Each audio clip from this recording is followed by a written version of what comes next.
Hi guys, it's Melly Starz, the host of Melly's Couch, and today it is the season finale. That's right, we have a very special guest, somebody who I've been wanting to get on the couch for a while, but you know, he's very busy.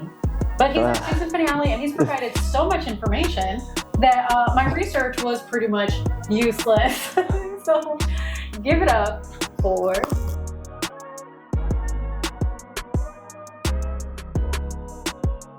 Kung Pao. Oh, yeah, much love. Thank you for having me. Yeah, you said nobody really gives you notes before, so yeah, or very minute. You know, I think I gave you a little Bible, a little mini Bible. I don't know. Yeah. I know I was texting you last night. You were like, no. No, I wanted to throw my phone out the window at one point. But you do your work. It's fine. I did the work for you. You did the work for me. It's okay. Trade off. You know, maybe a little annoying, but it's okay. Just a little. I'm all for providing the info, but maybe let's do it in one cohesive form instead of 15 million text messages. It's like bullet points, dude. Yes, give the bullet points in one thing, not 15.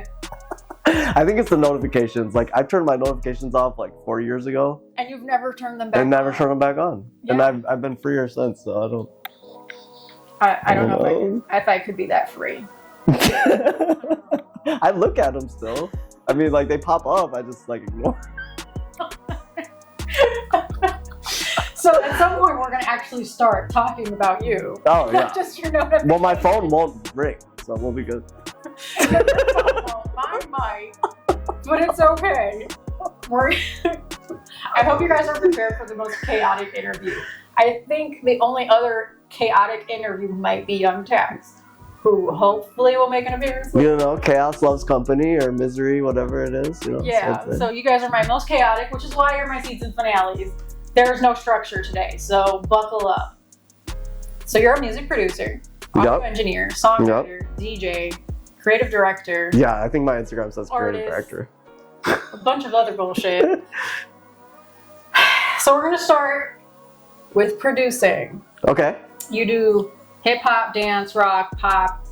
Everything, really. Literally everything. Urbano, yeah. I worked with All That Val in Miami. We have a song. She recorded the video. It's called Por Detrás. I don't know if I played it for you before. Por Detrás. Why? Yeah. Valerie, or All That Val, she's super cool. You know, she's from Nica. Oh, no, she's from Guatemala, too. So we connected out there. And she actually shot the video for it. So maybe that will come out soon, but we're waiting for a couple more clearances. But it's... It's a dembo beat. I know you love the dembo. Do I? Do you know what I like? I don't know how. I mean, the song's called Por Detrás. I mean. Exactly. God. So, what was the question? I haven't even gotten around to asking the question. Okay. I just started naming. I'm just so excited to be here. I'm just blessed, you know. I just shout out my mama, you know. Shout out my papa, little bro. All right. Shout out the family, because without them, you wouldn't be here. Without them banging on the, I remember I would be in the basement. And they'd be, I swear it was a broomstick, or I don't know if it was a stomp, but it was like, shut the fuck up! You're too loud! Because the bass would be like, and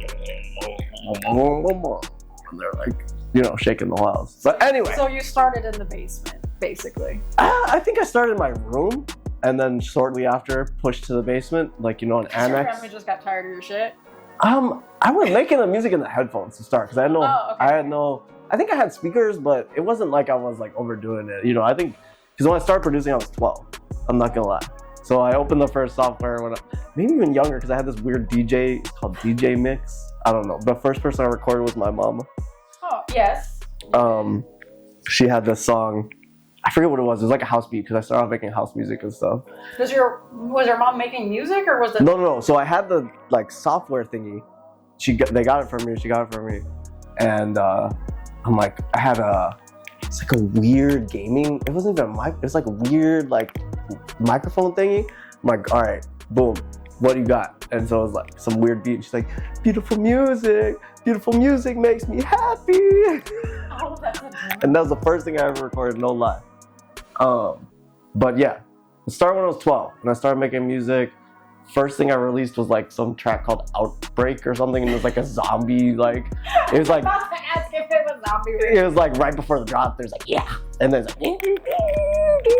like we can pitch it in or push it in or whatever. You know. Or you guys could go try to find it. No, you can't find it. Bro. Oh. I mean, you type in Kung Pao Outbreak, maybe come up with it. You know, like we really did our best to make it as cryptic and what's the other word? Hard to find. Cryptic and archaic? No, not archaic. Not archaic. Hidden? No. That's like some weird word. But yeah, we did it good to hide everything. Or let us know. Fuck, dude, I'm gonna get so mad. I'm gonna remember in like 15 minutes. Yeah, and then we're gonna come back and be like, so that word. It's not Jaded, because that's just how I feel about the industry. Whoa, not that cool, escalated dude. quickly. Not cool, dude. Speaking of being jaded with the industry, why are you jaded with the industry? Okay, so this is the point. You want to compare Miami and Chicago? Yeah, I know you wanted me to do this too. You know, it's funny. My mom was like, "Oh, you shouldn't do that." I'm like, why not? I shit on Miami constantly in interviews. It's fine. Okay, I mean, so you might have a different. No need to shit on them. Actually, this leads me to something cool. My friend Mike Fate, he just recently popped back out there. He's working with 1331 Records. We worked on the track. What is it called? It's the Moon. Yeah, that Moon track. Remember? Oh yeah. So that Moon track I did with Mike Fate actually produced the beat, and it samples that Tech Life song. Kafune, Tekune. I forget what it is. I'm gonna lose my mind, but okay. Kafune. It's Kafune. It's that I watch the moon. Ah, yes. And so Mike, he's from Michigan. He recently moved back down there. Fuck with Mike in Michigan. Miami. Oh, sorry. Miami. Miami, Michigan, MI. Sorry about that. Yeah, the MIs can get a little confusing. More Money Than Yesterday label in Miami. I've worked with a couple times. We ran the circuit down there. I think Mike's working with them still. I met a lot of cool people in Miami. I'm not gonna lie. So compare the scenes. Is that what it is? Yeah, compare the scenes. See if your experience is different than my experience. So I grew up here, so it's a little different. I started here, and then I lived there for 2 years. So yeah, I moved there. Went to school. Yes, I moved there to go to school. They scouted me, Abbey Road Institute, Miami. And so, you know, I kind of like, all right. So for me, my perspective was there's a lot of music in Chicago that's violent or negative. Yikes. Okay, we're going there. Yeah. So, and I was in those scenes. If you know, you know. And I've worked with, you know, closely both sides and have family on both sides. And I've lost people on both sides. But so anyway, I wanted to make music that I wanted to chase the Latino, you know, the more Latin scene. Yeah. So that's why I went to the school, because it's a Latin-based school. So going to Miami, I was able to make more dembo, like I said, the track with Bao, and work with other people. Because here, it's very violent. And a lot of the music I was making was actually negative. Which can be positive, it can be cathartic to make negative music. It's not like, don't make negative music. It's not the only type of music you make. You know, you can make pop music. You can work with a singer, you can work with a girl, you can work with country music. You know, I work with a country singer, all kinds of things like this. And it turns out that those people pay better and are better business than, you know, drill rappers. For the most time. Not saying I don't have people, you know, I know some of my brothers, they rap like that, and we got a lot of hits together and we've done good business. But for the most part, when you go into the industry, it has to be more commercial if you want to make it like that. I do. As a producer, at least. You know, if you're an artist, do it however you need to do it. But as a producer, for me, somebody who engineers and works with people, it has to be more heartfelt. Can't always be about killing, can't always be about death, can't always be about drugs, can't always be about money. Maybe it can just be a song about a girl and you dancing. Like, why not? You know? And so I went to Miami to kind of chase that more so that aspect of the industry, whereas here it's very competitive based, you know? Yeah. But I loved it down there. I was able to speak Spanish here. You know, not really everybody speaks Spanish. Not very well. When I came back, my pop's like, "You sound more Colombian." I'm like, That literally blew me. Everybody I go to school is Colombian, damn near, obviously. So that's where you got it from. So, but I don't know. I think he's just like, you know, a little whatever. So, Oh, Jesus. whatever. So talk about going to school, because you had some pretty major experiences there. You met someone in and you had your graduation. Oh yes. Well, I'll start from the beginning. So yeah, even talk about school. So I went there. They scouted me. Actually, my little brother, his friend's uncle, ends up being the manager for Juanes. Wow. Okay. And so he's the business teacher, business guy at the school. Now they have a business program there. And hey, like, you know, your son makes music, kind of deal. And they heard the music and said, wow, let's invite him. So invited me down there. I, you know, picked up the last of what I had. You know, I pretty much hustled and got all the money to be able to move down there, the rent, everything. And yeah, to chase the dream of, can I be an industry producer? Can I be top 100 producer? Can I be Paolo, the great, you know? And yeah, so I'm, you know, we went down there a couple of times looking for the place to stay. It was difficult, like a lot of scams down there. Somebody scammed me out of application fee. Yeah. A lot of scams. Yeah, but I found the place. I found the landlord. Thank you, Eris. Greek guy, very, very generous Greek guy, and he let me stay there. Place had a pool. It was full of old people. So the place I stayed was full of old people and maybe like, I mean, my friend may have hooked up with the upstairs neighbor. But anyway, yeah. But no, so I went to the school. They even showed us, I remember one of the first people that talked to us was Sebastian Chris. And he's a super famous producer. And, you know, in the beginning too, they showed us the stems to Despacito. Oh. So literally breaking down the song of Despacito and like the stems and how it was mixed and stuff. I'm looking at this, I'm like wide-eyed, I'm starry-eyed. I'm like, oh my gosh, like this is it. This is where, you know. This is my moment. You know, whatever. This is like what I want to do, you know. I'm like, oh my goodness. And just seeing stuff like that, you know, they taught us Pro Tools, Logic, and Ableton. Damn, so pretty much like the big three kind of. Yeah, I know how to use them all before. I used Ableton for live. Logic, my friends forced me to learn it because they only use that and they suck. And then FL, I didn't start on FL, I started on an audio tool, but FL was the second one. I think my folks gave it to me for Christmas. Oh. And yeah, it's all about the family here. Yeah. But it's funny because I resold that license about 200 times for $100 each, so you can do the math there on Twitter. But Image Line, please don't cancel me. If you'd like to do a partnership or something. You really think they don't give you a partnership after you just Oh goodness. Yeah, I'm just playing myself. But yeah, no, the school.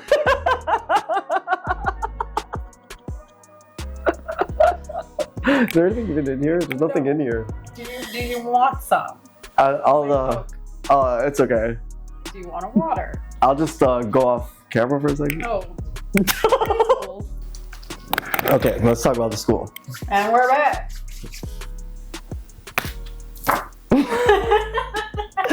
Let's talk about the school some more. So, I don't know, I had a lot of professors, a lot of people that really, for example, one of my mentors, Hal Batt, he got After Hours Studio in Miami, After Hours, and he produced for Cheyenne. Oh, he produced for the Bee Gees. So I walk into this guy's studio, my professor, he invited me. And that's actually how I got the client, Kathy Ross, was through him as well, with Warner. But so I walk into the studio and this console, you know, the recording desk is signed by the Bee Gees to Hal, from Bee Gees to Hal. Love you. Like, I'm like, you know, and it's like, oh my goodness. So I remember we went to the studio too, he was showing me the console's so old that you can play blackjack on it. So like with the fader, you can like bet how much you want to bet. And literally he's showing me, I'm like, oh my goodness, this is amazing right now. So shout out After Hours Music, After Hours Studio, Miami. So he was my professor in the beginning, you know, for the history. He was the history professor, talking about the history of music and history of recording music. And seems like a good. It was amazing. I was like in the front row, I'm like, yeah. You know, like Brian Eno, yeah, ambient music, yeah. Everything he was going through, you know. But yeah, that's one of my notable professors that I have to shout out. You know, the director at the school, Robin, he's actually from Belgium. But he came out here. Now he make music. He produced. He's like a master nerd. Like I think I'm a nerd. I think I'm a nerd, but dude, this guy, he even make his own plugin. I want to make my own plugin like him. And super influential. But what was I gonna say? As far as you said something about London as well. Talk about London. Your graduation was in London. So last year I went to London. So they have the global graduation from the whole, all the schools. So that's South Africa, Amsterdam, London, Paris, Miami, and I said South Africa already, I think? Yeah, you did. Australia. Oh, shit, yeah. And so I met the students from the other program, and actually, you know, even Paul McCartney spoke at our thing, like he's talking to me, like literally, I'm like, literally, it's funny, when they came out, so I brought my grandma from Indiana and my mama, and so my mama goes to my grandma as he's walking out, hey, that looks a lot like Paul McCartney. Yo, literally everybody in the thing turned heads like, who said that? Like, it is. Like, oh my goodness. But no, it was wonderful experience going there. They gave us a master class, so we actually went to Angel Studios, which is, it's built in a church. Oh. So like the resonance is like certain cathedral resonance in there. And yeah, the other studio was there. They recorded live orchestra. Super cool. Good shit. Definitely what I want to get into is like film and recording orchestra and like bands and stuff like that. Were you in an orchestra? Yes, I was in the orchestra actually. That's a good catch. Yeah, I got into music, I think it was 4th grade. I started playing violin and then viola too. And then in middle school, I started playing bluegrass, if you know what that is. Like, yeah. So I played the mandolin too and stuff. Eventually the guitar. Yes, and then that all led me to the guitar at the ripe age of 14 or 15. I don't know. It's all a blur. It's all a blur. But yeah, shout out my elementary teacher, for orchestra teacher, Miss Pettit, for really putting that fire into my belly, you know? You also started DJing at 15.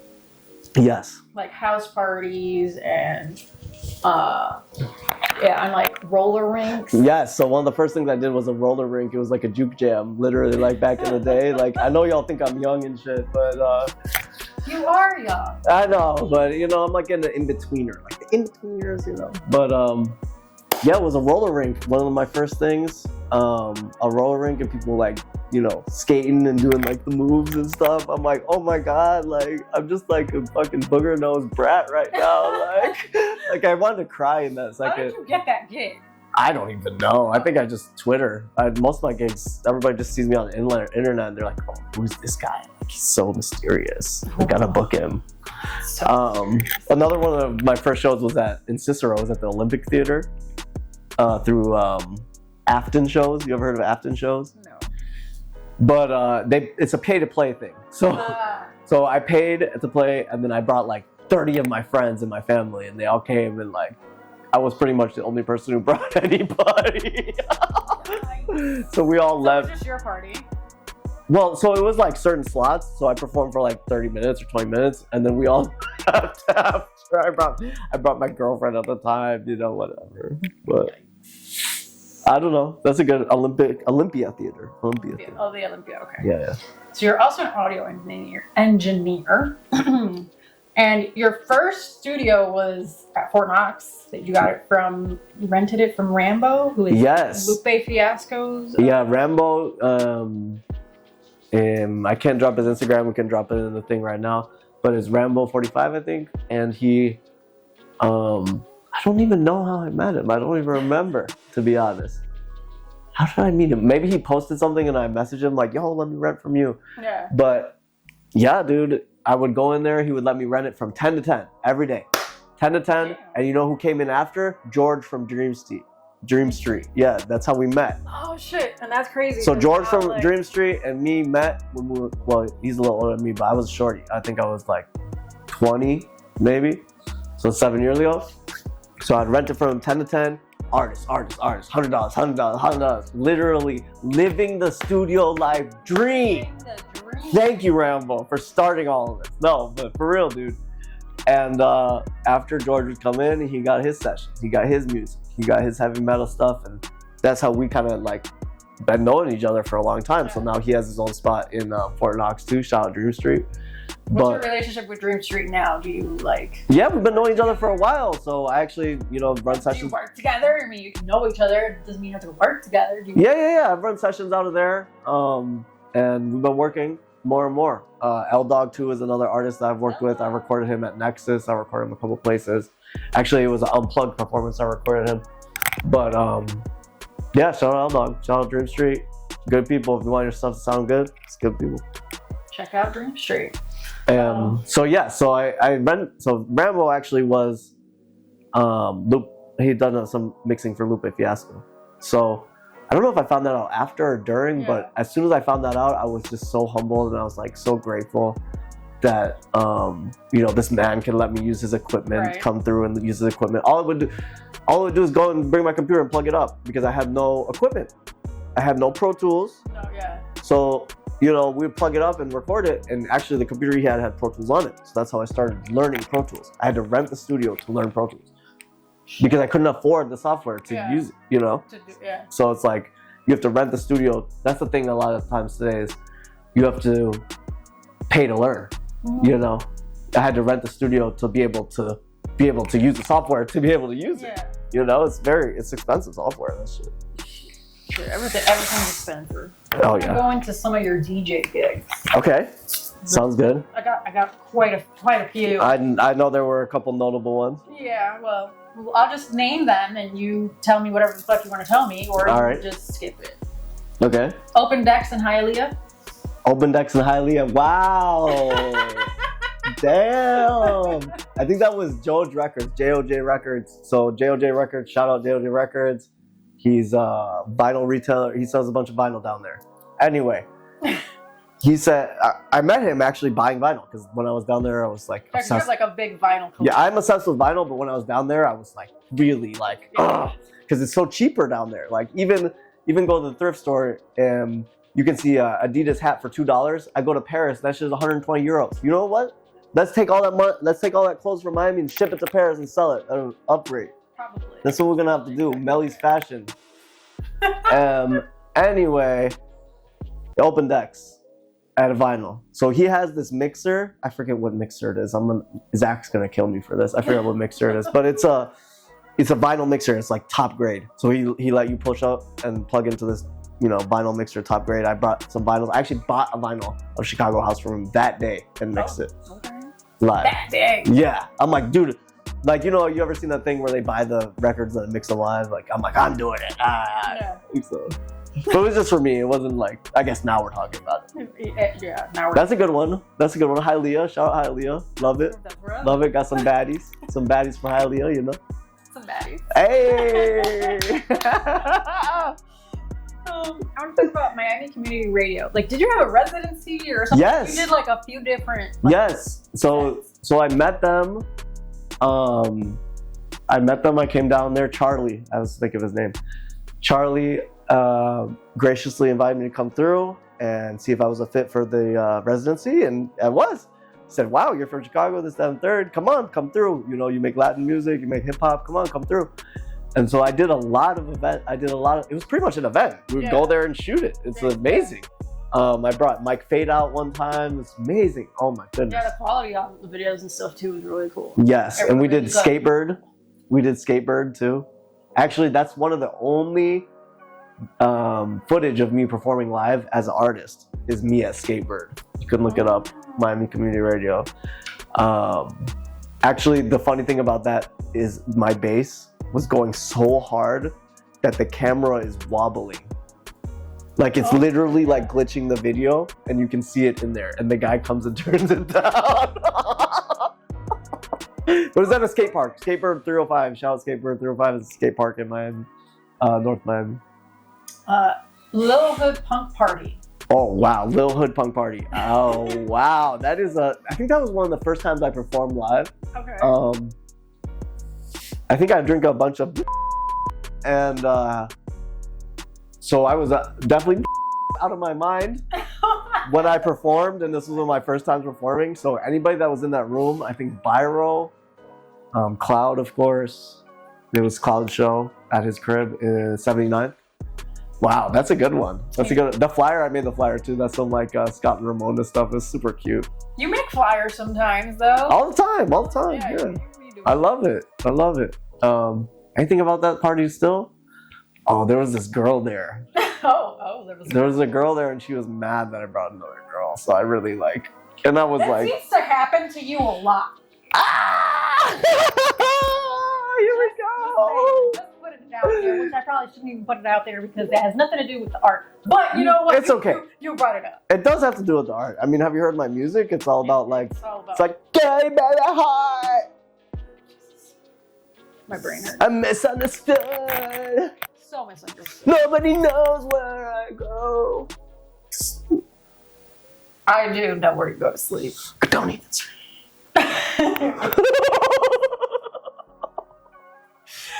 I hate you.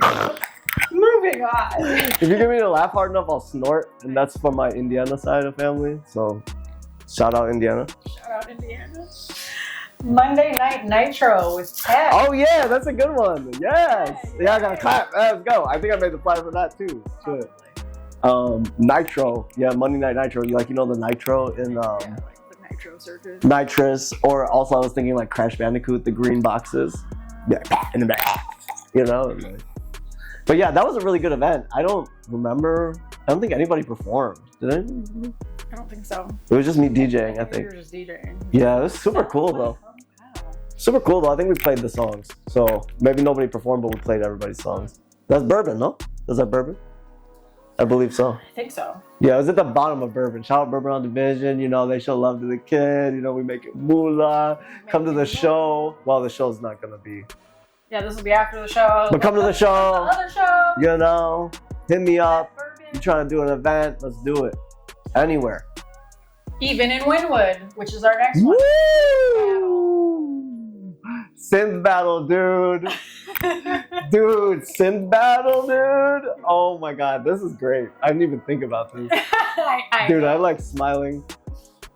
Oh my goodness. Yes, synth battle control.opt or OPT. He throws that. I know he went to Berlin. Maybe he's back in Miami now, but he's super proficient producer. But yeah, he throws this thing. It's synth battle, and I know Lenny Foray took it over now. So shout out Lenny Foray. Shout out Control Opt. Shout out No Seville. Shout out J3K. Christopher Jinjak. Who else? I know I'm forgetting people, dude. Y'all are gonna hate me. Fuck. Christopher Lombardo. Man, it was amazing. So the whole premise of synth battle is you go there and you play the music live. Right. It's not DJ. Don't come and play the music. You play the music. Don't press play. You have to loop it and you have to play it live. So a lot of these guys, they even do like hardware. So the way I did it was run through Ableton and I played a synth on top. So I play the drum loops and play a synth on top. You can actually see I did a similar set for an art gallery in Miami as well. But anyway. Yes, so it's in the back. It's Shirley's Theater in the back of Gramps. Okay. You've been there? Yeah. And so you show up, you play for 20 minutes. They always, my favorite drink in the whole world is at Gramps. It's called the penicillin. Penicillin. So it's high grade scotch, and then they like spray it with lemon. Oh my God, oof. So I get 2 of those. I go in the synth battle. Dude. If you've been to the synth battle, we throwing down. I don't care what key it is. I don't care what beat it is. We throwing down. I'm like fucking Beethoven in that bitch. I'm like, oh my goodness. I remember I did some like ambient sets there. And like everybody's like, I know you. We're gonna have to do a synth battle out here so y'all can really get the vibe. Yeah, I also want to do like a. I don't know, it's like a sleepover event where I only play ambient music and everybody comes and like sleeps while I play the music. You have enough beats for that because when I was listening to your music, your SoundCloud, I started falling asleep at one point because some of the beats were just like so great ambient. No, wait. Very hypnotic and Very much so. It's called what's it called? You were saying. Oh, did you? Right before you fall asleep. So right before you fall asleep, it's called hypnagogia or hypnagogic. So this is kind of like that moment before you fall asleep. So I try to make music that's like right before you fall asleep, like literally hypnagogic hallucination. Like you ever had sleep paralysis and stuff?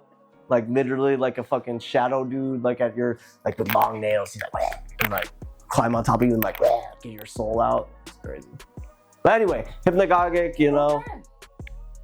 Hypnagogic music. It's actually like slush wave or vaporwave. It makes like hypnagogic, or it's called hypnagogic pop. But hypnagogic pop. Yeah, so I draw a lot of influence from that. It's like kind of like trippy, 80s, slowed down, washed out. Like chopped and screwed music, kind of. Alright. But like more like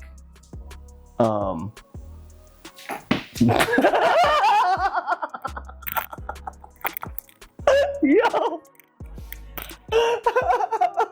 Editing's gonna be so much. Yo. Moving on from the synth battle in Wynwood. Yeah, synth battle. I did some amazing sets there. I love it. Shout out Gramps. Shout out Shirley. Shout out Control Op. Everybody in that scene. Love you all. Thank you so much for loving me and turning up with me. I remember I did like a Mumbaton like Dembo set. It was like crazy. Everyone was shaking ass. There was a girl shaking ass in that bitch. Go. Miami girls are always shaking ass. Not at Gramps, but yeah. Well, we got it to. You know what? We got it to. You have a valid point. Next up, this event, which is very special to me, Midnite Club. Oh yes, Midnite Club. That was a good event. That was a really good event. That was really good. You know, my friend tagged, he booked it. And I didn't DJ the whole time. I think I didn't DJ the whole time either. No, you had a couple of, I think DJ Kit Kat came in, DJ Tay. Yep. I don't remember who else. Shout out Kit Kat and Tay, Tech Life. Super influential to me, footwork music. Yes, talk about your footworking influence. Yeah, dude, I used to be a soccer player, so footworking always felt. Which is where you got your name. That's where I got the name, on the soccer field. I think I was like 14. But footworking has always been like instrumental too, because it's like soccer. You're doing the footwork to make the moves to juke out the other player, literally. And so it's like amazing. You know, some of the first shows I did were footwork, and it's just like amazing looking at this and like hearing the music, ghetto tag, juke, this kind of stuff. It like really like resonated with me. I don't know why. Probably just because it's like Latin influence. I don't know, you know. And I'm like literally feeling it in my blood. I'm like, oh, let's go. I used to play DDR. I can play DDR on expert. Yikes. Or at least like the yellow level. But like, dude, I'm good at DDR too, so love it. Midnite Club, great event. I think I made a lot of money too, so that's good. Oh, did you? Did you now? We might need to have a conversation. Moving on. The Tmrw Show. Yes, Tmrw Show. Tomorrowland. Not Tomorrowland, because that's something else. What is it? Tomorrow Dynasty. Dynasty, yes. I didn't say it's one specific show, but, you know, you work with Tmrw. Yeah, Ash and Walt, dude. You know how they're rocking, dude. You may have seen me in their TikToks. Yeah. Promoting the shows. You can see me being my best self. That's what we're going with. Okay. But no, Ash, dude, Ash. How'd you get involved with Tmrw? Yeah, so it's through Ash. You know, I met Ash years ago. Actually, he had a beard and short hair then. I don't know if you know who Astro is, but he doesn't have a beard and short hair now. That's for sure. No, he does not. But yes. So what had happened was pretty much we met before I went to Miami, about a year or two. Okay. I started recording him. We started making music. Like, hey, bro, you're really good. He make emo music. He played guitar too, so we really connected on that regard. And I'm like, dude, you make like really good music. Like, let's work, you know? And so he actually ended up making a events company called Tmrw. I think it was after I went to Miami or right before I went to Miami. But when I go to Miami, I say, here go the keys to the city. Not the keys to the city, and at least what I got. Here go the scraps I got to the city. And dude, like, carry the torch. Like, you gotta keep doing these events because I'm not gonna be here. So you take it, and let's make it happen. Like, you want this to be something greater than just us, greater than just you. Let's make it happen. Let's try to fulfill others' dreams. Because sometimes when I record people, they're like, oh my God, like it sounds so amazing, like you're making my dreams come true. Like, I'm like, yeah, let's do it. Let's make everybody's dreams come true. If that could happen in the world, I think it would be amazing. Yes. Definitely. But yes, shout out Ash, shout out Walt, everybody in Tomorrow, Juno, Cricks, Tomorrow House, Hooli, everybody in Tomorrow. Yeah, I love everybody. Love y'all. Did the show with Ash. I was crying. But yeah, I was pretty much crying the whole time, but that's it. Punk Till You Puke Party. You remember that? Wow. That was a while ago. Did it say where it was at? I know where No, it was. I just wrote down June 2019. I wrote down dates. That might have been in Humboldt Park. My friend used to live in a house that was a venue. What the fuck? Yeah, a venue house. It's called Charm School. And yeah, he lived there and we would throw events there. And you would punk it till you puke, dude. Oh, that was the one that was a festival. So we had everybody come through. It's a whole day of performances since the morning to the night. And I was DJing the whole fucking time. Holy shit. Yeah. That's hot. Yeah. No posers allowed. Posers allowed. I didn't think you would remember this one because it's just so like, there's like no info. It's just no posers allowed. Do you say anything else on there? No, bro. That's why I was like, I'm not sure if people remember or not. If not, it's okay. We can move on. You have like a million other events. No posers. Fuck. No posers allowed. They didn't say anything else? You don't have to. This is like the problem, dude, with the fucking society. They try to distract you and make you not remember your memories, but you need to cherish your memories, dude. What's it called? It's not that deep, but okay. No posers allowed. Dude, it's no posers allowed. How could I forget that show? Because you do a lot of shows. Fuck! Nothing comes up except Tibetan shit, dude. Moving on. Space Station. We'll do another video for that. Okay. If you remember. Space Station? Yes. Okay, yeah. So Base Station, Marco, dude, shout out Base Station. They're in Waukegan. I don't know if you've ever been. I haven't. Oh, it's super cool. You know, rhythm, dubstep, house, all this kind of stuff. I make dubstep and house too. So I started off making house and dubstep and juke, and I got into lo-fi after that. So that's the pipeline. And then now I make dream punk. But anyway, yeah. It's dream punk. Dream punk? Yeah. So it's like hypnagogic, like, you know, like don't go to sleep, but then you're also punching it. So, okay. Anyways, that's just. it's like dream punk, dude. It's like abstract, dude, but you also punk. Like you're a dreamer, but like you also want to like burn everybody, you know, burn. Like, the revolution is nigh. The revolution will be televised. It's televised. But no, hit me up if you need anything for the revolution. I know it's coming up. We're stocking up. We're doing. You ever heard of Doomsday Prepper? Yes. I am a Doomsday Prepper. Okay. Well, so I have like a bunch of canned food. I know who to call. I have a bunch of canned food. So, you know, if anybody need anything in a couple months, just hit me up. Okay.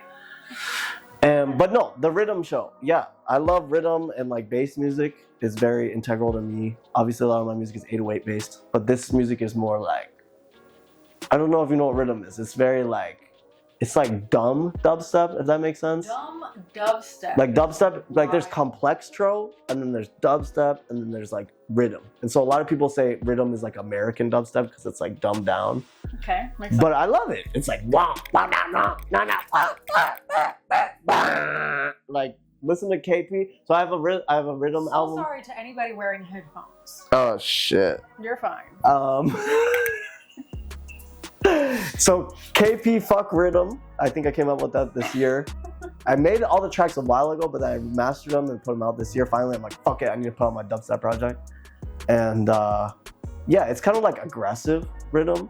Like it's called Tear Out. Have you ever heard of Tear Out? I haven't, but okay. I'm learning all the things today. Yeah, so Tear Out, and it's like, sounds like, kind of like your guts being tore out of you, kind of thing. Like, so KP Fuck Rhythm, but all the vowels are X's. So it's like F, X, TK. Ah, got it. Yeah. Okay, So, got it. listen to it if you want to like mosh, dude. Moving on. Definitely not moshing. There was no moshing at the next event. I was there. Cataclysm. This is I think you just got off the plane to DJ this one. We met. I think this is where we. Where was it at? Bourbon? At Bourbon. Oh, okay, yeah, I remember. Like right when you got back from Miami. Oh, that was the one you interviewed. No, I interviewed you at Midnite Club. Oh, that was Midnight. Damn it. Cataclysm. Who performed? I don't fucking remember. I got it. Cataclysm. I got it. Allegra Deo, Asha Omega. Oh, okay, Asha. Yeah. I remember this one.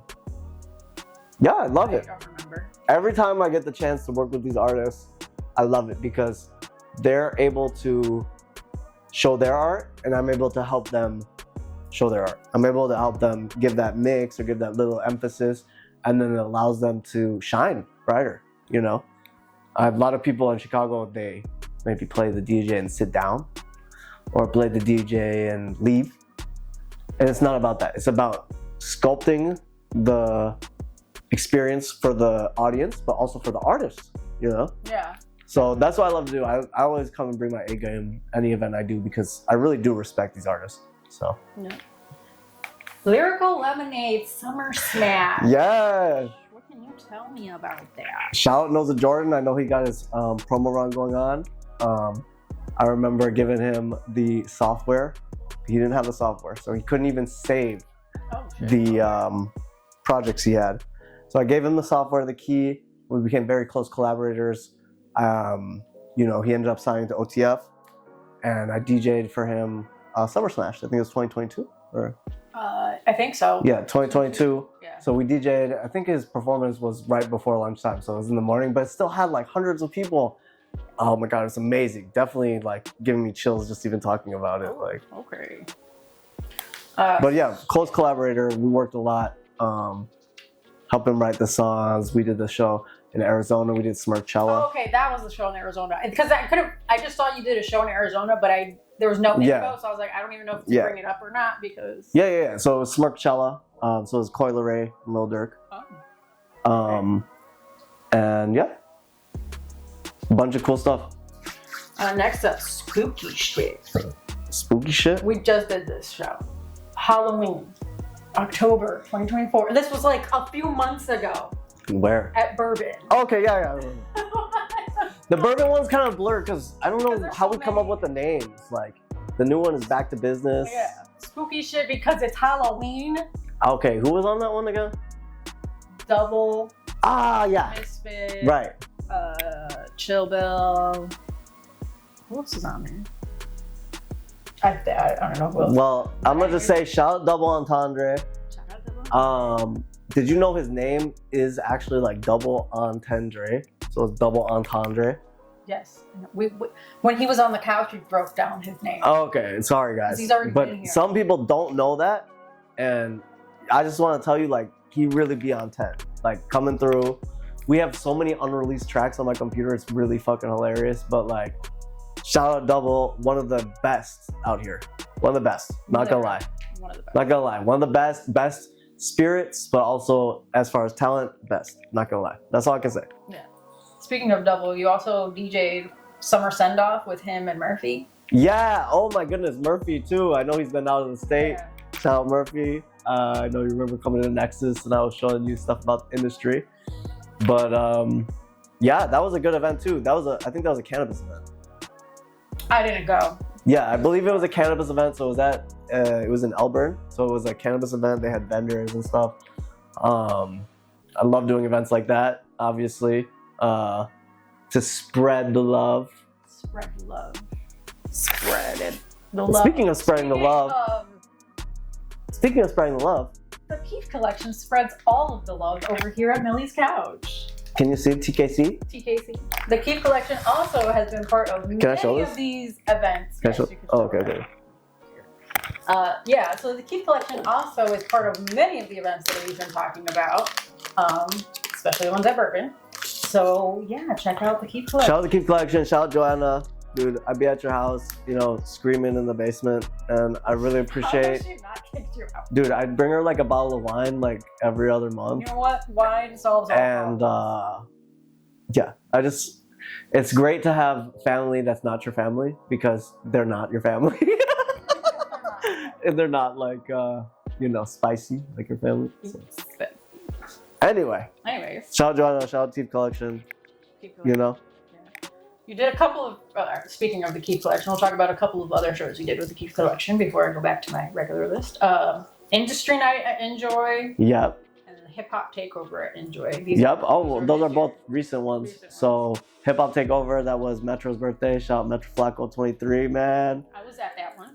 Whew! I got a lot to say about this guy. You know, we've been working more closely and trying to produce an artist. So this is the point where you talk about producing an artist. How do you make an artist get his point or get his vision across effectively, but also have it communicated to the audience effectively, right, or the listener effectively? You know, Metra, he's 2-time freestyle champion of Chicago, I think. Yeah, something like that. And I've been knowing him since I was a shorty. I think I DJ'd for him when I was really young, probably like 19 or 20. Wow. And we've been knowing each other. So we've been knowing each other 8 years now. And yeah, we've been working more closely. We even have some tracks together. We have a track with Voxy too. Voxy the artist. Shout out Voxy the artist.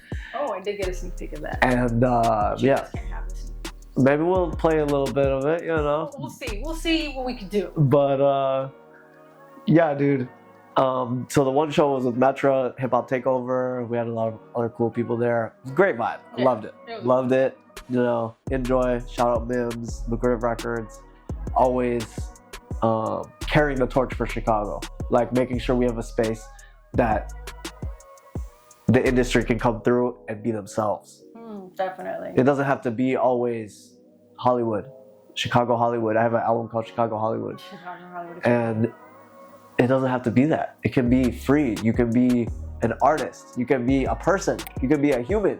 There's no need to overdo it with this kind of like superficial stuff. I mean, you see me, I've had countless things I could be stuck up about, but I'm not, because that's not what it's about. It's about the music. It's about the love of the game. When I play soccer, it's about the love of the game. Why are you on the field? Because I love it. Not because of some weird, you know, ego thing or some weird like plot that people have to like make money. I don't know. It's very strange. Very. So we did Kung Pao and Friends. Because you did a couple of events titled that. Okay. It's like a series. Yes. So Kung Pao and Friends. I have a lot of friends. So Kung Pao and Friends actually started as an after party, kind of like low key party thing, and then I ended up doing a show on South Beach. Kung Pao and Friends. I had a bunch of people I met in Miami come through, including Kid Blast Sound System. That's another one from Synth Battle. This man, dude, he's like OG as hell, and he played reggae music. So I had him come through and play reggae music. Not reggae music, but it's like electronic. Yeah. Like, you know what I'm saying? It's amazing. It's amazing. Kid Blast Sound System. Look him up. Mally. I had Mal come through. Another artist you can look up, Mal, Mal. And yeah, it was a bunch of people I met there. And so I did the same thing I do here, which is showcase the local artists. Because that's who really needs to be heard in this area, is the people that are local to this area, because that's going to resonate the most. Yeah. So I did the show on South Beach, Kung Pao and Friends. Christina Cuba, another one. Shout out Christina. Damn, I gotta hit you up, shorty. I'm gonna hit you in a minute. Sanctuary Sound Studios in Miami. Shout out Shaw, Brando. But yeah, Christina Cuba is another one that had come out. But yeah, it's Kung Pao and Friends. It's not about Kung Pao. It is about Kung Pao. But it's about Kung Pao and Friends. It's about the friends. Like, it's not about me. It's about us being friends. Let's be friends. You know, like, let's see what's shake. I'm not like, I remember I did a show when I came back from Miami, like on winter, and I was wearing this shiny gray jacket. Oh, yeah. And this guy comes up to me, "Oh, you're Hollywood now." Da da da. I'm like, "No, dude. It's a cool jacket, like, bro. I'm just shining, dude. Like, literally. But no, I ain't on that type of time where it's like, oh, this level and this level. If you have it, you have it, and let's take it to the top. Anybody. You know? Let's take it to the time. I don't know. Speaking of beaches, Montrose Beach Bash. Wow. Dude, I did have a lot of events. You had a lot of them. This is only like last 2 years. Yeah, this isn't even all of them. Yeah. So The tip of the iceberg. So my family be hating. I'd really be doing this stuff. So like, come on. Okay. Anyway, what was it? Montrose. Oh yeah. So that was legit. So my friend Legit Finesse. Shout out Legit. We've been working closely for years now. He said it's a great idea to do a beach party. So he rented the equipment. We got everything together. Everybody come. Girls come. Everybody come. We had some of the house scene there. Actually, you know who performed? Horn and Chicken. Okay. What do you want to say about that? Well, he came into the set, so I met him. It was cool. I know he's an OG in the scene. Yep. The Chicago Beat Battle Part 2, which you did recently. It's not an event. Oh, that's the one you came to. Yeah, I came to. So 21112 or 2112, 2111, but I don't know. I don't remember. 2112, I think is what it's called. Sorry. 2112 Chicago. Shout out 2112 Chicago, next to Fort Knox. It's a business incubator. We did a beat battle there. I actually made the beat was crazy. My beat was crazy. Your beat was insanity. It was low-key fire though. So everybody there made kind of old school hip hop beat, but I made like a juke beat, kind of like for Dochi or like. Yeah, it was amazing. It was a lot. I loved it. It was a lot. I loved loved it too. It was a lot. You had people dancing. They were dancing. Unfortunately, did not win, but I've collabed with some of those people since then, and the judges too, Chris Classic, also a couple other people there. Thank you, for the feedback. It was amazing to go there and be able to, participate in something like that. I haven't done a beat battle in a while, so that was one of the first ones in a while. Nice. Very inspirational. Studio 424 Chicago. I don't really know if this was an event, what you're... Okay, yes. So I came through and did a little Latin set. I think I played a cumbia ton set. If you ever heard of cumbia ton. Okay. Yeah, so... Kung Pao literally does all of the genres. So mumbaton is like reggaeton, but it's more EDM. And then cumbia ton is cumbia with the mumbaton, not reggaeton. So it's like a dilution of the dilution. So I come through and I did a cumbia set. It was amazing. It's like and it was crazy. It was dope. Munchi, shout out Munchi, one of my super influences. He's a producer from Netherlands, but he's actually Portuguese too, I believe, or Dominican. And he's the progenitor of mumbaton. Oh shit! Okay. With Diplo, so he ended up working with Diplo, and then Diplo makes it commercial. But yeah, I love that kind of music. Like I used to listen to it on the field. So before when I would warm up, I'd listen to it and like get hype. I'm like, oh yeah. So went to Miami. This is like the music. Dembo is it's very similar. So I'm like, oh my god, like I love it. Like this is my place. So I love that shit. Speaking of Miami Tech Tuesdays. What was that about? Tech Tuesdays. Okay, yes. So I'm also heavily in the tech sphere. I work in AI. I'm a consultant. I do marketing, websites, all these kind of things. Not so interesting, but it brings the bacon in. And Tech Tuesdays, so I think it was a happy hour we had. So it was a tech networking event. So you have software developers, you have coders, you have crypto guys, you have investors, maybe even a venture capitalist. And so they all come in and talk and have a drink. And we all have a drink. And so I even, have those contacts today still. Stephen Colquitt, shout out Stephen Colquitt. I know he's about to bring the air taxis to Miami. So, I don't want to leak too much, but yeah. Bleeps. And then tell me about what the relationship was with Nexuss Radio, because I think you had like interviews with them, you had a relationship before, then you kind of were renting a space or recording out of a space. Yes, so Nexuss, I ended up being their Chicago representative. So they interviewed me. They actually came to my school and spoke, and I met Manny Esparza. Manny Works 00. Super amazing, down to earth, love him. And he offered me an interview. I go to South Beach, get the interview. There's other like prominent EDM people getting interviewed at the same time. So I'm like in this room drinking champagne with them. It's like, oh my goodness, like amazing. Like literally, I brought my friend at the time, we're drinking. Okay, it's time for your interview. Literally, I'm like, I was a little tipsy, but I go and do the interview. It's amazing, like love it. The girl, she interviewed me in front of the DJ booth, and boom. So then I eventually come back to Chicago. Nexuss has a studio here. They have a radio station, it turns out. So they gave me the keys to it, said, hey, can you develop some more partnerships for us? Reach out more to the Chicago industry. And I was in there. We ran sessions. We even made the Manifest song in there. We did make the Manifest Was that there? song. Yeah. Yes, that was there. Manifest. Visualize. It's yours. Let's go. Let's go. Yeah, right. Yeah, that has never been released. Maybe it'll release with the interview. We'll see. Maybe. Oh. Speaking of Manifest, this is a great segue to the next event that I want to talk about. TooGood open mics. Yeah. Shout out the Keep Collection. The Keep Collection. Make sure you watch Lazy's interview so you can get that one. Yeah, if you get it, you get it. Like if you know, you know. You gotta watch. You actually have to pay attention on Melly's couch, bro. Yes, right. So what's your relationship with TooGood? So TooGood is Lazy, no? And it's and Hooli, right. So I've been knowing them for a while. I shout out Lazy, shout out Hooli, K Hooli, Lazy B Flow, man. I've DJ'd for both of them a number of times too. So that's how we met. I think I DJ'd for them first. I believe Lazy was already throwing the shows when I brought Ash to the city. So I bring Ash to the city to perform, and that's how he meets Lazy too, to end up forming tomorrow. Yeah. With Walt and Lazy as the other founders.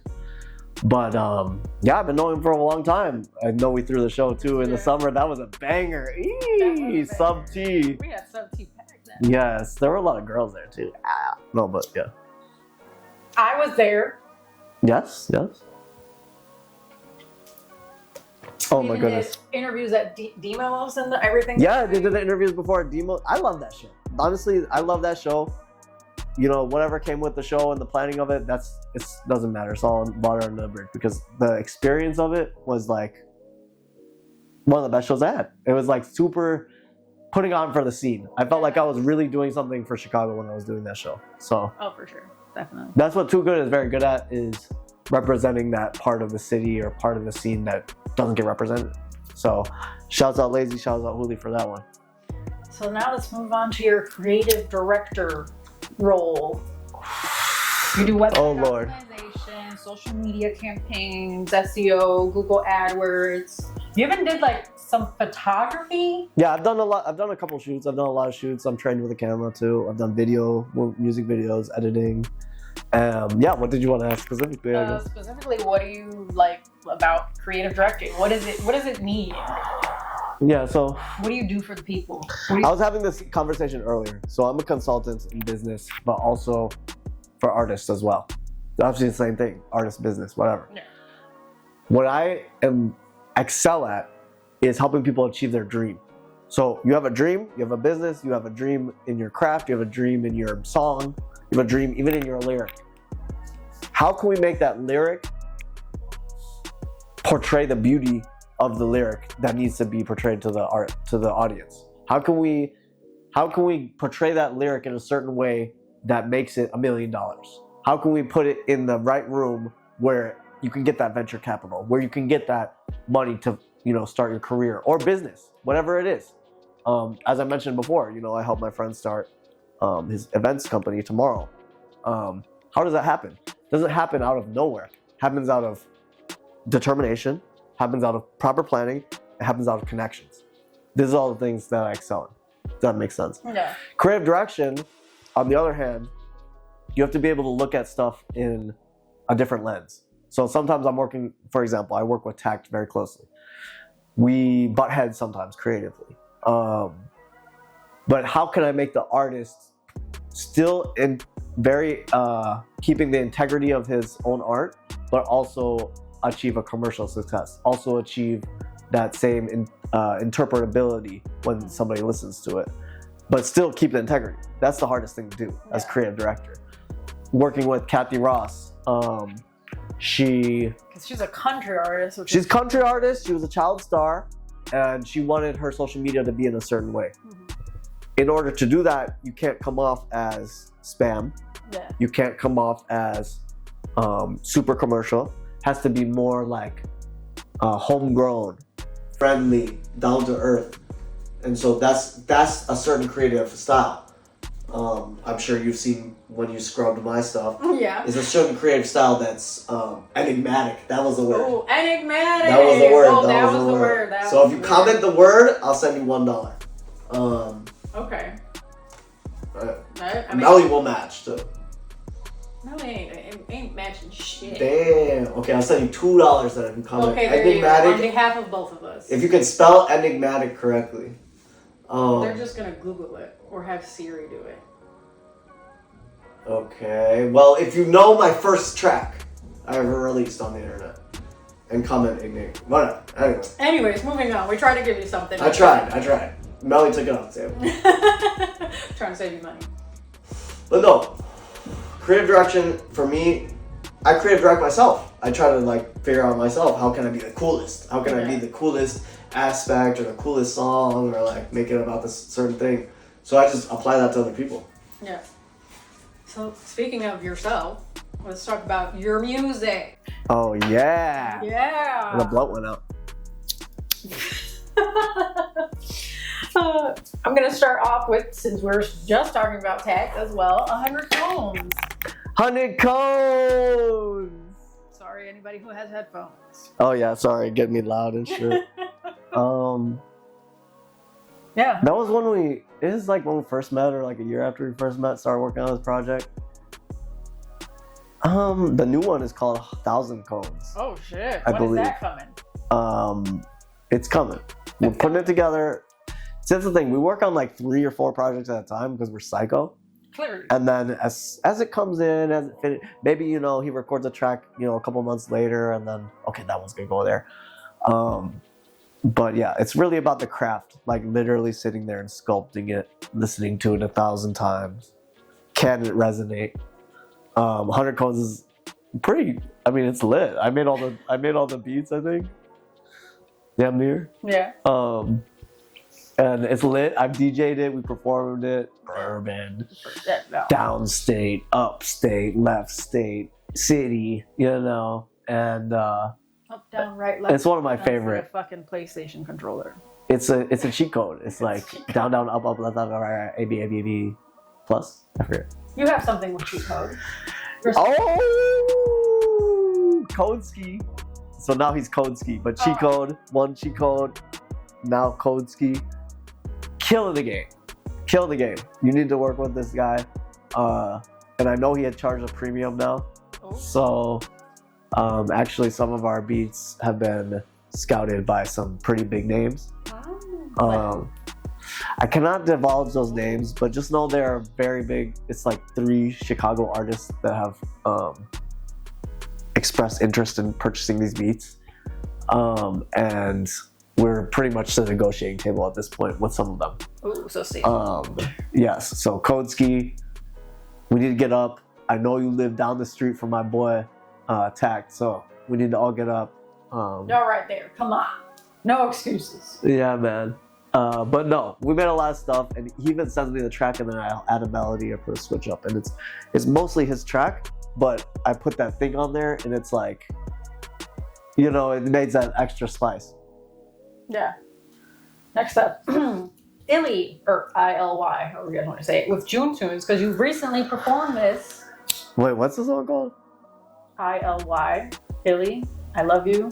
No. That's his song. Yeah, but you were performing it. No, the song we have is called Baddest. Oh, so then what the fuck were you doing performing? No, we did Baddest. Okay, well, because that's what it said in the description. No, I don't know. The song, well, the song you have is June Tune. I-L-Y is June Tune song. I think our song ain't out, so I think I may have put his song there. Yeah. In the description. Okay, got it. But yeah, the song Baddest. So actually, the song Baddest. My apologies. Right. So we did the song. We did the song that got me in trouble. No, I think we talk about it at the end. But so we did the song Baddest. I record references all day long. Like literally, like in the shower, if I could record myself, I would. Or when I was sleeping, if I could like sleep record, I would. Or eating, but it's hard with food in your mouth, you know? Yeah, clearly. Or like smoking. I'd smoke and record, but anyway. I made a reference. It's like, it was some like punk sound. Do.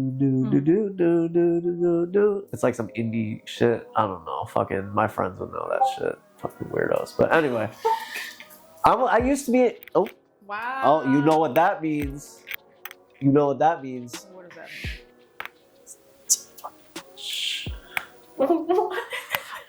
mean? Anyway. Moving on. So. You did a reference. Yeah, so I did the reference and that punk track, and it was like, yeah, she the baddie. So actually, the girl's name that the song is about rhymes with baddie. Oh. So like the whole song is about this girl, right? And so, yeah, she a baddie. Damn girl got the magic. I think you run the show. Pretty much whatever the fuck I was saying. Lost on rich still. Chain on flex still. Always got a plan. Camera go flash. That's what it was. And then the end is camera go flick. But anyway, I record it. One layer. I send it to June. He records the whole like 3 minutes after, 2 minutes after. I'm like, and layers. I'm like, bro. Oh my gosh. Okay. Records it. Bro, I gotta perform this song. You gotta come on Wednesday. We're gonna perform the song. I couldn't make it to the event. He performed the song. I go, bro, don't play the song. It's gonna hurt everybody's ears. It's not mixed. Da, da, da. Yeah. No, everybody loved it. Everybody loved it. We have to do it at Ash's show now. Dude, we have to fix the song. Like, I don't know about your part. I don't know about my part. You know, it was really my part. I like his part. It was really my part because it kind of sounds like ears bleeding. Oh my god. I swear, dude. And so, like, boom, he's like, we're gonna do it. I'm like, no, don't make me do it. He's like, we're gonna do it. So then we did it, actually. So he played the song, and I come on stage, and Genesis, I forget the other girl's name, but they come on stage and start dancing as well. So added to that, you know, lit factor. Yeah. And yeah, we did it. I mean, I think the first time I performed in about a year. Yeah. Not gonna lie. Yeah, I was surprised to see the pictures. Tell me about the Moon EP. Do you remember that? Wow. So the Moon EP, that has like Snake Killer on it. There's a track called Snake Killer, and it's all about killing snakes. So if any snakes in your circle or any snakes in your grass, you gotta cut that grass and kill them. So Snake Killer, that track, it literally sounds like I'm being like uploaded to like the mainframe, but it's also like smoking weed. So I don't know. The Moon EP, that was based on the tarot card, the Moon. Actually. Okay, yeah, well, you had... Somebody else that I know has done something like that is Mystics. I don't know if you ever heard of Mystics, La Bruja, but she's from Miami and Chicago too. But she did a tarot EP and then a tarot remixed EP, and I'm on that. So I ended up doing that years later, but the Moon EP was, I did the tarot card too, just the Moon. Yeah, because I think there's a picture so of you very, with the tarot card. Yeah, it's me with the tarot card. I'm like, or something crazy. Yeah, something crazy. Yeah. Always something crazy with taping. Yeah. I love that EP. That's a really good one. Why did you find that one? How did you find it? Because I found it. Why did you pick that one? Or? I don't know, because I wanted to. Did you like the art, or? Yeah, I just thought it was different, like a different style from what you do now. That's honestly the kind of music I really like. So it's like very ambient and heavy and kind of like drone. Mm-hmm. I love that kind of. It's not the only kind of music in the world. You can listen to that kind of music, but I love like drone music. Like Brian Eno, he has this. He's the like guy who made ambient music, but he has this thing called album called Music for Airports, and it's like music goes through an airport, and like, dude, it's fire. So like make airport music and then put like an 808 on that. Dun, dun, dun, dun, dun, dun. Like fire. Literally feel like I'm like my third eye's opening. Wow. Like, I don't know. Interesting. Screamo tracks with Katie Moons. Oh my goodness. Oh my. Oh, is that how you found the moon? Like both moons, maybe. Both the moons, you know. Moons. I have this couple moonbeam things. Yeah. Katie Moon, shout out Katie Moon, still out here. I know he's still doing it. So my friend Vice, actually asked me to house sit him. So sit for him. Yes. Not him. House sit for him, yeah. House sit him. Yeah, no, you asked me to house. So my friend Vice, he asked me to house sit him. Ah!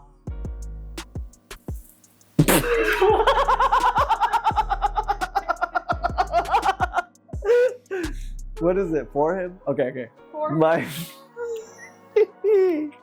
Lord help me. Help me get to the end of this interview. So my friend Vice asked me to house sit for him. And this is all the way up north shore. And so he has a studio in his house too, like, you know, has a room, whatever.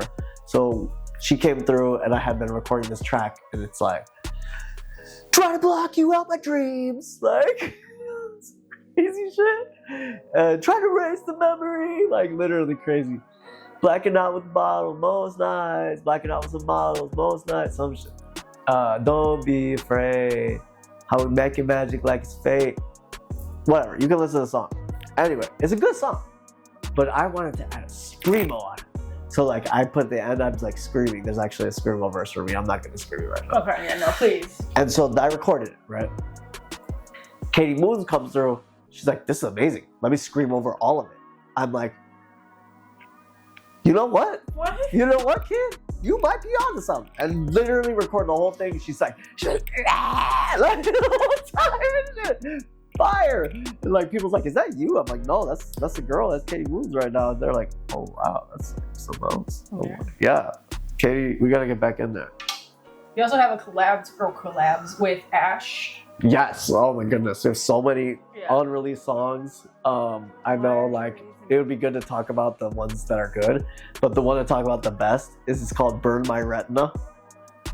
It's a track we recorded in his basement, and it goes like, burn my retina, like, and it's all about like burning your retina. No, like, clearly, obviously, I got that point. Like, it's honestly like a commentary on like social discourse, because like everybody like looks at the screen all the time and like look at content. It's like, burn my retina, like, so. I see. Makes sense. I don't remember what it was. Maybe he was shining a laser into my eye, or we're shining a laser in each other's eyes. I don't remember. Something like that. Sounds like some high shit, is what that sounds like. But no, I have a lot of tracks with Ash. Are they coming out yet? No. I know he had to push his album and some other stuff first. So we've been collecting them. They're you can hear some of them on SoundCloud if you scroll. If you scroll far enough.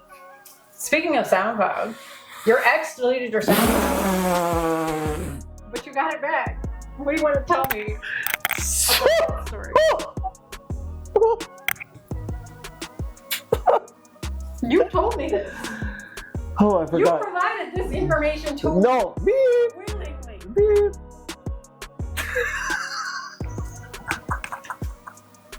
Say it again. Your ex deleted your SoundCloud, but you got it back.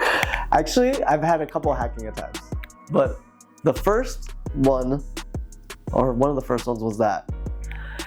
So the person was not smart enough Oh, jeez. Okay, wow. to delete the tracks one by one, because there were, and this has happened a couple times. So we'll get to that later. So instead, they hit delete account. So when you hit delete account, SoundCloud can hit you back and say, oh, or I message SoundCloud, please, like, my life, like, Yeah. and they're like, oh, it's fine. They only hit delete account, can just reverse it. However, the second or third time I got hacked, somebody started deleting the tracks. So they deleted about 2 or 3 tracks and then got tired and gave up and then deleted the whole thing.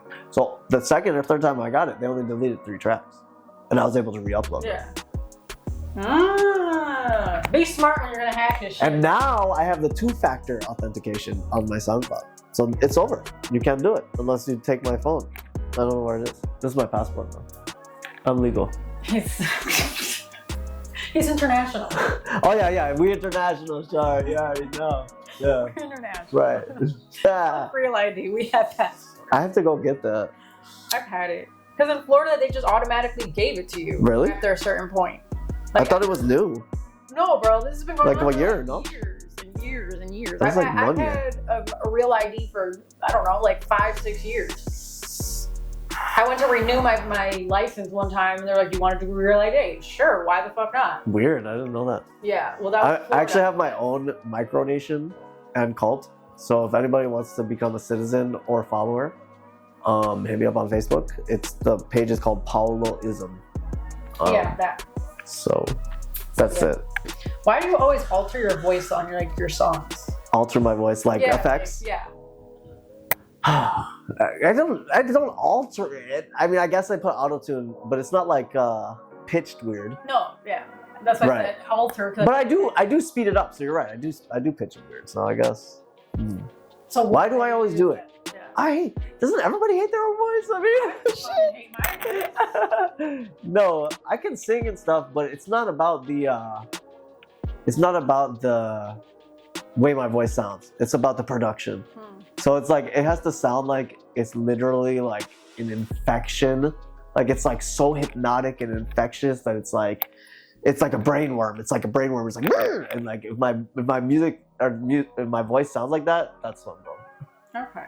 Like it's so like hypnotic and like, you know, like it's like, whoa, dude. I've noticed with your music, whether it's your I don't try to, but my grandmother's a hypnotist, so That's where that he might gets be it it, from. you know. That's where he gets it. You know, she's actually like has a master's in like hypnotherapy or something. So Can she hypnotize me so I can forget half of the troubles in my life? yes, of course, no problem. Okay, sounds good. You guys know what I'm gonna be doing after this. I can do it. I know how to do it too. Obviously, I don't trust you.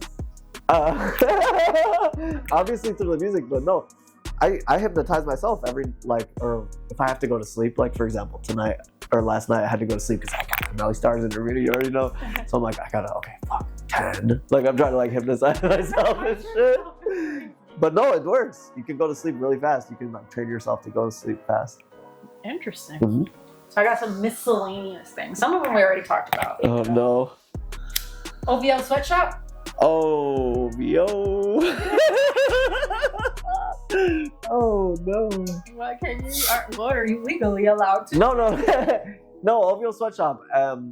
Yeah, this is good you brought this up because I was forgetting about Illa. Chris Illa the illustrator. One of my great friends, collaborators. This is how I met him. Was through a remix project. So another friend, Austin Nobles, now he has the band Woof. Woof. Yeah, Woof, literally. Fire as hell. So I believe they were both in the remix project, and so that's how I met him. So remix project was OVO funded project in inner city Chicago. So they could go to studios. So the main one was in Lacuna. Okay. So that's how I got into Lacuna. We used to rent a space at Lacuna too later. But yeah, OVO Sweatshop. So you would go there and you know, make music, make beats for these artists, literally. And so the thing is, it was like a school. So they were in this project, remix project funded school. And so you could end up producing for some of these artists. And actually some of them ended up doing it. That's how I ended up getting the show in Toronto too. Okay. So we booked a show in Toronto. We drove all the way out there, literally through the strength of the remix project. And then it was at Rivoli. And I DJ'd for Kato-san, if you're familiar with Kato-san. But yes, amazing. Tracks I recorded. We ended up having a session out there too. Top tier. Fashion. You've done like fashion events in like Yeah. Miami, San Francisco. Oh, wow. What do you want to tell me about fashion and then compare it kind of to music? Because, I mean, it's all in the same creative and your mom's a fashion designer too. So Yeah, hell yeah. tell me all about the fashion stuff. So, okay, as far as the fashion. So first events were out here, I think. I did like, I've actually done casting. So I've done casting for models and for some movies and stuff like that as well. But yeah, I got, my mama used to make my Halloween costume. She made my Halloween costume many times. She even made the one from Kingdom Hearts. Like I was Sora. Literally one year I went to Disney. She made the cool. costume. Yeah, we'll put the picture. Yeah, we'll put the picture. But there's a picture of me with the anime, with the like Disney guy. Literally, it's so funny. Oh, that is I'll show you. Yeah. I made a keyblade my papa made out of wood too and stuff. But anywho, what was the question again? Fashion. Yes. So I've done the event in San Francisco. So this was with Hanzo the Human. He put together the event, and it was a bunch of artists, Misc, Autumn Psycho, and it was also a runway walk. So the thing about the fashion event is the runway walk. The event in Miami was also a runway walk, and it was like, it's a whole nother thing when you're playing music for models. Yeah. Rather than a performer or even just DJ. Yeah. So actually, it's funny when I would play the show in San Francisco. I played some of my beats, and some of my beats are a little more, you know, walkier or something like that, like a little weird. So I remember the model trying to walk out to the one beat, and she just couldn't. They're like, fuck, like I felt so bad for her. Oh my God, she was trying to keep up to the They was like weird. She's like trying to walk. Going. I felt so bad. Like I really felt bad. But that was like one of the first ones I did. So you learn. And the Miami one, that's crazy because there was only like one plug. There was only like 1 or 2 power plugs. And yeah, Zach was with me. Zachy D, shout out Zach D Palermo. My boy, he got 2 Grammy things. 2 Grammy nominated, I believe. Oof. But he's an engineer. Anyway, Zachy D, hit him up, New York. He was there with me. And so he came to help me. And there was another guy, their main guy. And pretty much he had to set up the whole rig with only 2 power outlets. That's a fucking challenge. Yes. Holy shit. Literally. But it sounds very Miami, not gonna lie. Oh yeah, it was fun. It was like, I think it was in South Beach or Mid Beach. So one more thing, I don't know how much you're allowed to say. You're supposed to plan like a famous person's like birthday. Oh, whoa. Something of the sort. Yeah, that was Young Tact. That was Young Tact's birthday party. That's what we're going with. That's what we're going with. Dude, if you know, I was going to Toronto at the time. We had to stop working with them people. What does the company? So my friend Juan Collins, Eminent Element Entertainment. Yes, Eminent. You found it? Yes, I did. I did find it. So if you found Eminent Element Entertainment, I wasn't sure if I could bring it up. Right. So if you found Eminent Element Entertainment, there were some parties we did. I was gonna wear a Playboy shirt today too. I should have. Wow, that would have been fitting. So there was a Playboy Mansion party, and there were some other parties we did, and that's about it. I could say. That's all we could say. Please do your research. Do your research while it's still available. Might go and delete it. Might go and delete it after this one. I don't know. What do you think? Maybe. Probably. Definitely should. Jesus. So is there anything else that I didn't cover? Yeah. How long were we at? Is that like 1 hour? We're at like almost 2. No way. Yeah. No way. Alright, then we'll just talk real quickly about some shit then. Okay, is there anything else that you want to talk about? For sure. Yeah, so Young Tact and I, we got Resident Evil tape coming out. There you go. I'm not gonna tell you the name. That's Resident Evil tape. Resident Evil tape, okay. Mixed, master exclusively by me. Duh. And there's a bunch of other projects coming out. I'm not even gonna say the names. Right, so we're not even gonna say it. We're not it's even coming gonna say out. it. Young Tact is coming out with a bunch of shit. You should listen to my track. I'm gonna come out with a track called Delirious, coming out soon. It's like, girl, you made me so delirious. Something like that. Something like that. Okay. Yeah, if you want to hop on that one, maybe. Oh, okay. I'm gonna hop on a track. Me and Kung Pao have they a track. They could be like, boy, you got me so delirious. Okay. The track with June. I really like that track. I haven't heard it. It's not done. You didn't hear us perform it? I wasn't there. Oh, fuck. Remember? You didn't hear the track on the video? No, I don't think so. I don't know. Oh, okay. Maybe. Okay, it's called Baddest. Or Baddest. Baddie. I don't know what it's gonna be. Whatever. You know, the girl's name rhymes with Baddie. You have stuff with Voxy, the artist coming out. Voxy the artist. So yeah, I'm supposed to perform that track this weekend.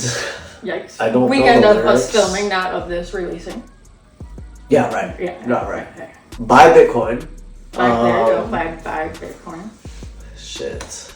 We're gonna get the Melly coin going soon. Melly coin coming soon. Yeah? For real? Yeah, let's do it. Why not? You think they would buy it? Sure, of course they would. $10. $100.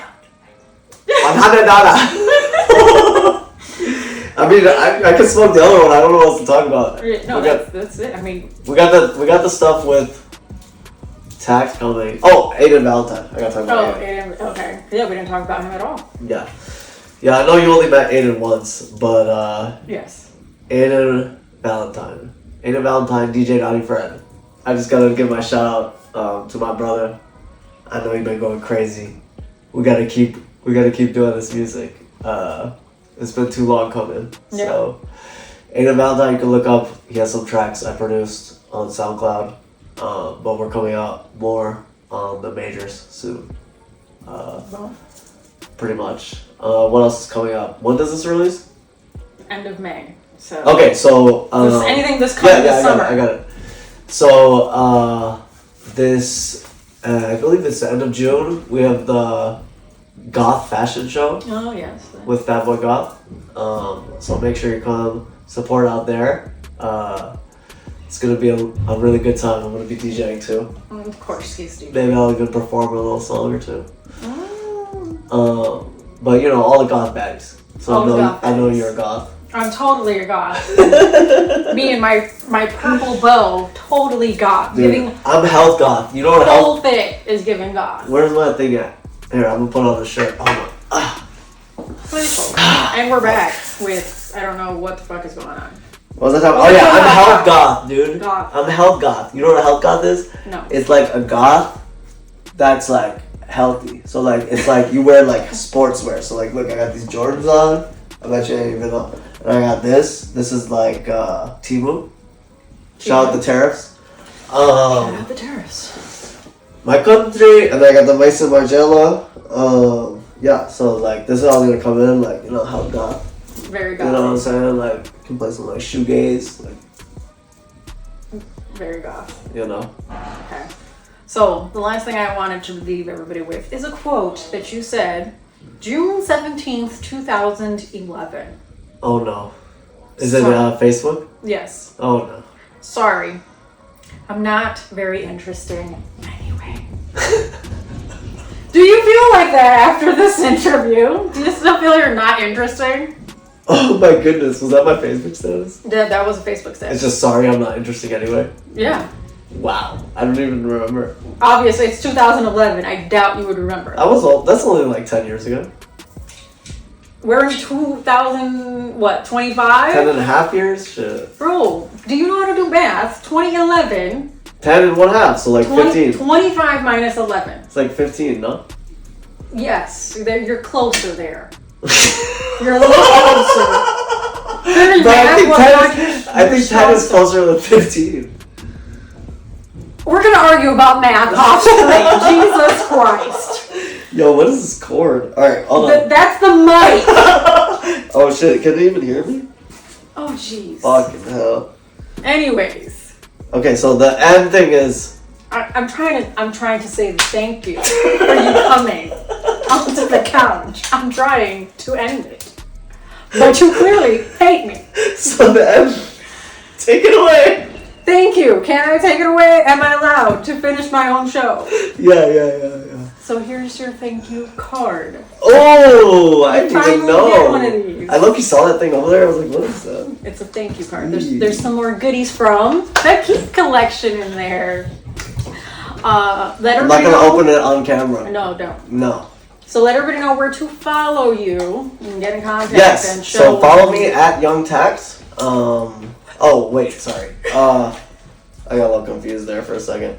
Been doing a lot of promo runs. Clearly. Follow me at Kung Pao. Kung Pao 10, I think it is. Yes. Or yeah, just follow me on LinkedIn, man. You know, I always need more connections and stuff. Go to his Instagram. No, but listen, you know 10. what? Actually, stream my music because like I'm gonna make it. Where's your music? SoundCloud, Spotify. It's on Spotify, so go to Spotify. Or actually, if you can do Tidal, because Tidal pays the best. There you go. But if not, Spotify's fine. It's Kung Pao. There's two Kung Paos. So one Kung Pao is my account. The other one is like releases from like Portugal and like other stuff that the label released. So, like, oh, okay. You know, I have a couple labels. You know, releasing my stuff. It's like hypnagogic pop. You know, Hypnagogic pop. Hypnagogic, dream punk, vapor, slush. Anything else? So yeah. If anybody needs anything, just make sure to hit up Melly Starz, and she will. It's apparently on his business manager. She will handle it accordingly. Apparently so. I handle all the things for Kung Pao, whether I like it or not. So remember to follow Kung Pao, get in contact with him for beats, studio time, DJ, creative directing, all the stuff that we talked about today. Yes. Shout out to our sponsors, The Lot. For the media production, AG Designs for the graphics, editing, crochet, the Keep collection for the goodies for our guests. Yeah, I was supposed to have a second guest on this. I know the Keep collection was supposed to make an appearance. But, I don't know where they Very are. strange. Very, very strange. Maybe we'll AI him in. Yeah, we'll just... Well, and the ambience beats for providing all of the beats for Melly Starz content. Ambiance, yeah. And remember to tune in next season because you never know who's going to show up to the couch. Do you like freeze now? Do you like Yeah, do like the freeze Narwhal, thing? like... Oh no, you freeze, you freeze. Is it over? I don't know what to do. Is it over yet? Is this Legos?